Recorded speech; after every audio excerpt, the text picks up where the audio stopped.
From Davao. And then, pumunta ng North Cotabato para kumuha ng lisensya. O, kasi dito na kayo nag-work. Marami na kayong nadaanan ng mga traffic signs, di ba? May tanong ako sa iyo. Nakita mo na to, di ba? Okay. That is blue. Na arrow. O, sige. Ang tanong, ano bang ibig sabihin niya? O, letter A. Ito yung pagpilian mo, kuya. One way at bawal mag-U-turn. Letter B.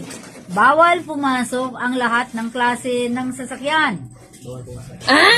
Meron pang C. Letter C. Pagtatapos ng kalsada sa unahan. Mali yung B. Mabilis-bilis magsagot, Yantay. Anong tamang sagot doon? What? Ha? Ikaw, nagpataka ka lang ba? B at saka C, puro mali. Letter A. Ay, naku. Papasa kaya to? Letter A, one way. At bawal mag-U-turn.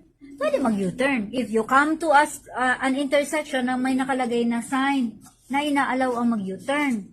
Pero in the absence of that, ito lang nakita mo, tuloy-tuloy lang yan. One way.